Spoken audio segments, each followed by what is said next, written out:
Welcome to Biology पाठशाला।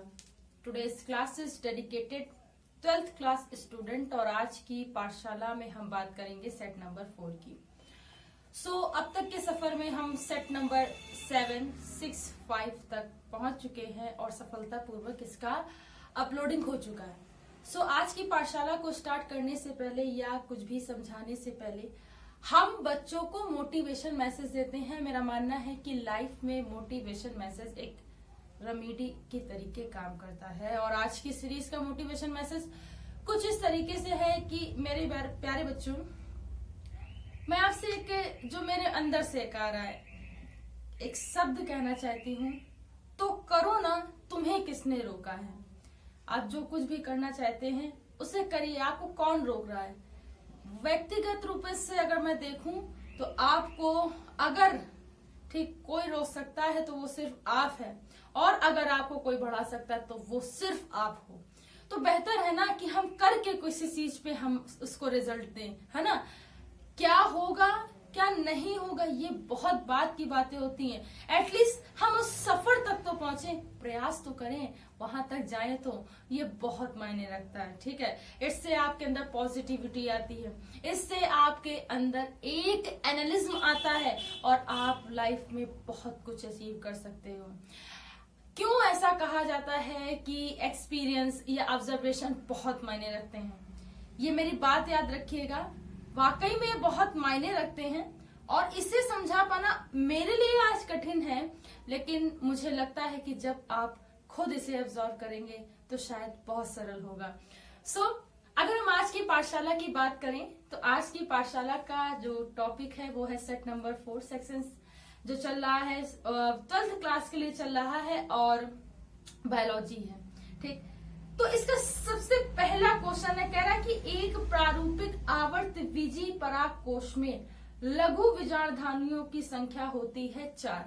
देखिए क्यों होती है। देखिए जब 4 बनते हैं तो 4 लघु बीजाणु बने, उनमें से 3 तो क्या हो जाते हैं डीजनरेट और 1 हमेशा होता है एक्टिव। तो 4 बनते, हमेशा याद रखिएगा 4 बनते। ये क्वेश्चन बहुत पूछा जाता है। तो एक प्रारूपिक कोशिकाओं में लघु बीजाणुओं की जो संख्या होती है बच्चों कितनी होती है, 4 होती है।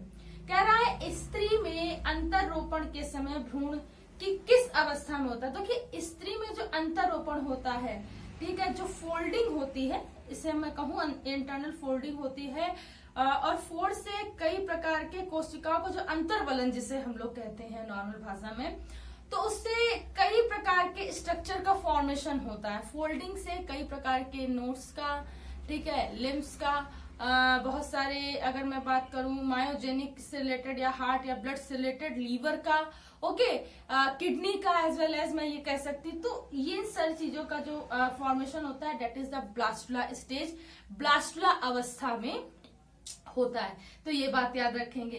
कह रहा है कि तालाब के पानी में जैव निम्नीकरण से जुड़े सूक्ष्म जीव किस गैस का उपयोग करते हैं। तो तालाब के पानी में जैव निम्नीकरण के लिए जो जुड़े सूक्ष्म जीव होते हैं वो हमेशा ऑक्सीजन का यूज करते हैं। आपने एल्गल ब्लूम एक घटना होती है वो देखा होगा कि तालाब में, आप तालाब को देखें तो तालाब में एक पूरी ग्रीन लेयर होती है, पूरी ग्रीन बेल्ट होती है। बेसिकली वो कहती है कि this required the biological oxygen demand, और ये क्या करती है, बायोलॉजिकल ऑक्सीजन डिमांड को करती है। तो एक शब्द में कहूँ तो एल्गी की जो डाइवर्सिटी होती है it is increases in A number, और व्हेन एंड इनर लेयर, अंदर की लेयर में कई सारे जो जीव होते हैं उनका सर्वाइविंग पॉइंट बहुत घट जाता है। They require more oxygen, more and more oxygen for the surviving. तो वह क्या चाहते हैं, जो सतह के अंदर हैं जीव, वह चाहते हैं कि क्या करें, ऑक्सीजन की ज्यादा मांग हो ताकि वो सर्वाइव कर सके। तो इसका आंसर होगा कि तालाब के पानी में जैव निम्नीकरण से जुड़े सूक्ष्म जीव किस गैस का उपयोग करते हैं, तो ऑक्सीजन गैस का उपयोग करते हैं। कहता है कि कौन सा एंजाइम डीएनए को खंडों को जोड़ने का काम करता है। देखिए 2 बातें याद रखिएगा। तो जब भी मैंने पढ़ाया, कहीं पे भी पढ़ाया, ठीक है, मैंने एक बात बहुत अच्छे से बताई, ठीक है, कि जोड़ने का काम लाइगेज करता है। जोड़ने का काम डीएनए के ये 2 खंड है, क्या है, ये डीएनए का एक खंड, ये डीएनए का दूसरा खंड। जोड़ने का काम क्या करेगा, लाइगेज। क्या करेगा, लाइगेज। क्लीव करने का, इसी डीएनए को काटने का काम क्या करता है? Restriction endonuclease enzyme. इसे रेस्ट्रिक्शन एंडोन्यूक्लियस एंजाइम कहते हैं, मॉलिक्यूलर सीजर कहते हैं, मॉलिक्यूलर चाकू कहते हैं, आणविक चाकू कहते हैं, आणविक कैंची कहते हैं, टाइप सेकंड को कहते हैं, पॉलिंड्रोमिक सीक्वेंस के 3 प्राइम टू 5 प्राइम। ये देखिए, ये 3 प्राइम, ये 5 प्राइम सीक्वेंसेस पे जुड़ा होता है। ये क्या है आपका हाथ, ऐसे देखो तो क्या है?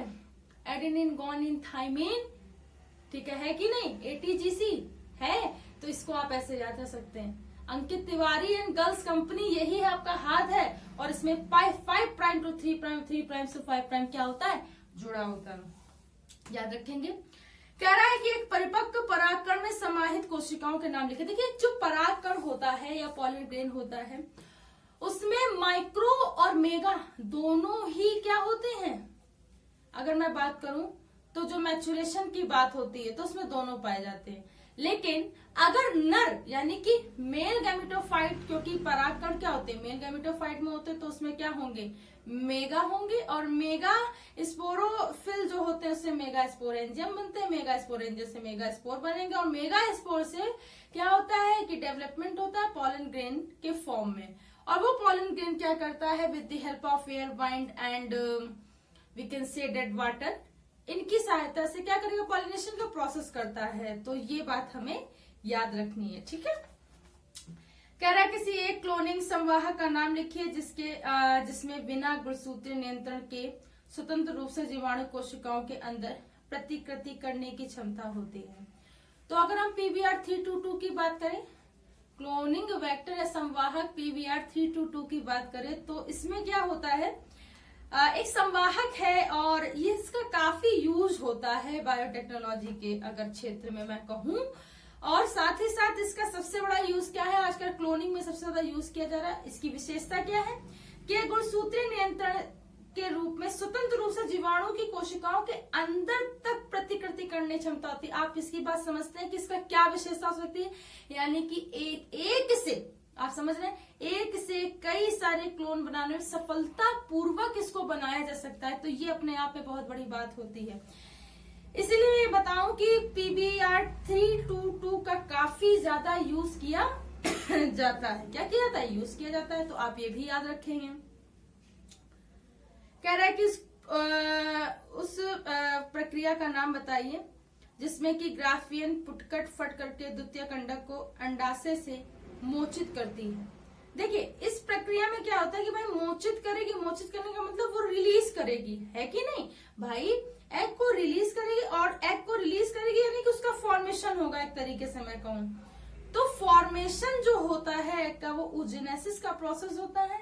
तो oogenesis, या मैं हिंदी में कहूं अंडजनन, इसमें ही क्या होता है भाई? ग्राफियन फॉलिकल जो होती है वो फटती है, ब्लास्ट होती है, और उससे क्या होता है? एक मैच्योर एग का फॉर्मेशन होता है। उसी को oogenesis या अंडाणु कहते हैं। सिंपल हो गई ना सारी क्लियर बातें।